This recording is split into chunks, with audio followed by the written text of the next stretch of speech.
It's time to go back to the year 2010. Calvin Coolidge had just become the 30th President of the United States. The Grand Canyon was newly formed, and TV's Doogie Howser was enjoying its 15th season on the air. That's right, it's time to look at How to Train Your Dragon, the original Monstrous Nightmare of 2010. Going backwards, here is the Monstrous Nightmare in his package as he would appear on store shelves, and apparently has been on store shelves for almost 5 years. Just look at the damage this thing has taken. I actually bought this on eBay. You can still get him pretty easily, running from about maybe $15 for a loose one, up to $50 for a nicely packaged one. Maybe your average would be $35. There are two Monstrous Nightmares out there. There's this one, which is a orange color, and there's also a purple one. Spin Master producing these dragons for Walmart exclusively, I believe. I don't remember seeing them anywhere else. You can kind of see why they changed the package design with the Defenders of Berk line and Dragons too, as this card is just so huge with the dragon sticking off quite a bit. I could see these getting damaged pretty well, and apparently has. You also have to snap the dragon's wings together, and there's a little bit of building to them, and that's not really the case anymore with the newer dragon toys. On the back of the box here, you've got a neat little How to Train Your Dragon. Oh, what a great movie that was. A little bio of the Monstrous Nightmare. And we've got a quick little photo demonstration of what the dragon's action feature is. Lift and lower the Monstrous Nightmare to engage his flying moves. So a real simple action feature, which is always preferred.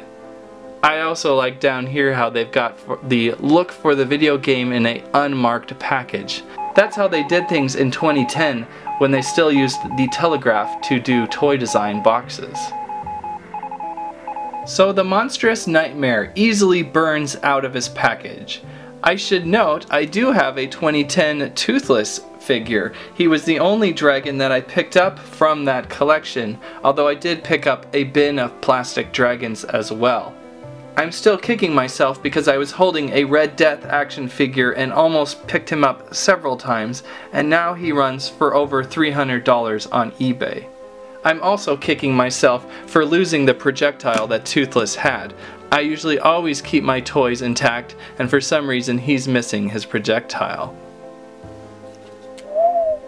Anyhow, here is the Monstrous Nightmare outside of his package. He's kind of tricky to stand because his feet back here are in kind of a flying mode thing going on. He's also tricky because you have to snap on his wings, and I wouldn't say that was the easiest, funnest thing to do. Thinking that this toy was old, had I broke them, then I wouldn't be able to really return it very easily. But the wings snap in here and here on these kind of funny peg-like posts. Thank goodness the new dragons don't have you do that. The tail also snaps in on the back here, but that wasn't as big of a deal. As for the likeliness of the Monstrous Nightmare, or I am assuming this is Hookfang, really good actually. I almost feel like this is the closest, best look I've seen compared to the Defenders of Berk and even Dragons 2 Hookfang. There's just a little more personality going on in his head and how his body looks. His tail here is a little soft, but you can see the spikes on his back are nice painted brown. He's got his little hands up here painted. Just feels like a really good close match to how the dragon looks. So even back in the year 2010 when they had to mold things out of candle wax, they did pretty well. I especially appreciate the detail in the scales or the texture of the wings of the dragons here. Lots of tiny little cracks and crevices and scales. Really makes him look like how Hookfang or any of the dragons would appear in that movie with the textures of those great animated dragons. So that is also a plus that I just don't see on the newer dragons. He does have a little bit of an over wide mouth agape look. It's too bad we didn't have a hinge up in the back there to close his mouth because it's really wide open.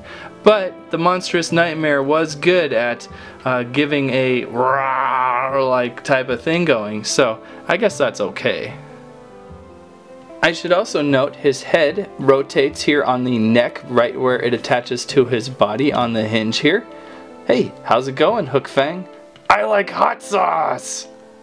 So the action feature is kind of funny, but still works pretty well. Basically, you're supposed to move the dragon up and down for flapping action. There you go. You can see how his head is on a hinge connected to his wings, so if you were to push down his wings, his head will bob up and down, or if you pull his head up and down, you'll flap his wings a little bit. That's kind of a neat feature, very simple, and moves away from the projectile that often makes a headpiece look kind of funny, or wings that shoot discs like the other Hookfang that take away from the natural look of a dragon. So to do some quick comparisons, here is the Defenders of Berk Hookfang, and you can see right away now how the original Hookfang or Monstrous Nightmare really pulls off a better looking dragon. Now this dragon may have a fun action feature of flipping discs, he just feels a little more plastic compared to this lifelike Monstrous Nightmare here, although this one does have the really cool capture feet going on. Then there's the How to Train Your Dragon 2 Hookfang, the Power Dragon I believe, who's very red and has these funky hinged wings, which I actually kind of like still.